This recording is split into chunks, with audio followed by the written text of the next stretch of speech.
In the beginning, the world was whole. The heavens and the earth were filled with beauty, and harmony reigned in every corner of creation. The rivers flowed gently, the trees bore fruit in plenty, and every creature lived in peace. At the heart of this paradise was a garden, a place more beautiful than words could ever describe. This was the Garden of Eden, and within this garden lived the first man and the first woman, Adam and Eve. They walked in innocence, clothed in light with no fear, no shame, no sorrow. Every step they took reminded them of the Creator's goodness.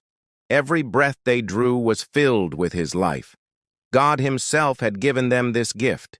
He blessed them and He gave them freedom. Every tree of the garden was theirs to enjoy.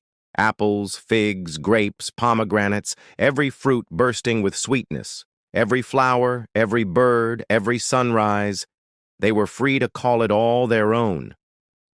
But in the center of the garden, two trees stood apart. One was the tree of life. The other was the tree of the knowledge of good and evil. And God gave a command. You may eat freely from every tree in the garden, but from the tree of the knowledge of good and evil you shall not eat. For in the day you eat of it, you shall surely die. This command was not a chain, but a test of love and trust. For true freedom is not doing whatever we want. It is choosing what is right. And for a time, Adam and Eve walked in joy, content in the presence of God. But far beyond the garden, there lurked a shadow. There was one who had rebelled against the Creator. Once a shining angel, now fallen, filled with pride and hatred. He could not destroy God, but he sought to wound what God loved most, His children. So he entered the garden in the form of a serpent, cunning, subtle, his voice soft as silk.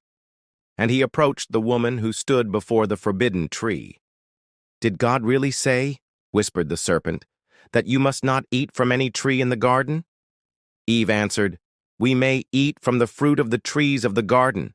But from the fruit of the tree in the middle of the garden, God has said, 'You shall not eat it, nor touch it, lest you die.'" The serpent's eyes glimmered.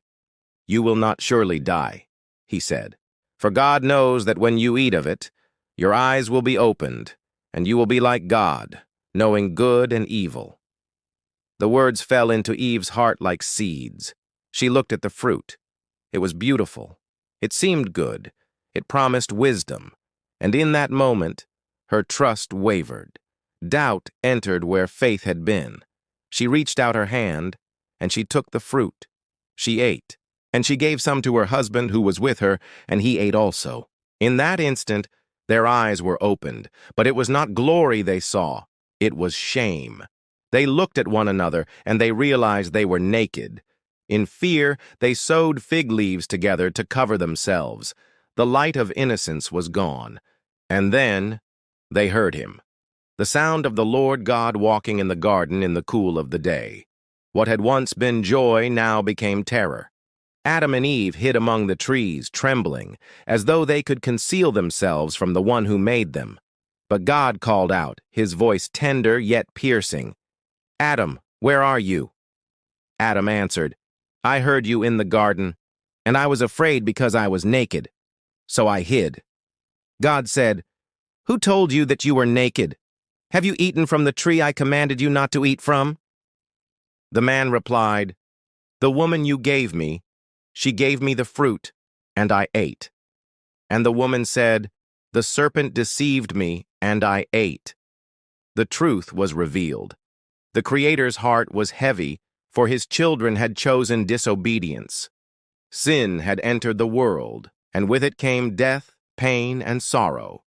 The harmony of creation was broken. To the serpent God declared, "Because you have done this, you are cursed. You will crawl on your belly, and dust you will eat all the days of your life. And I will put enmity between you and the woman, between your seed and her seed. He shall crush your head, and you shall strike his heel."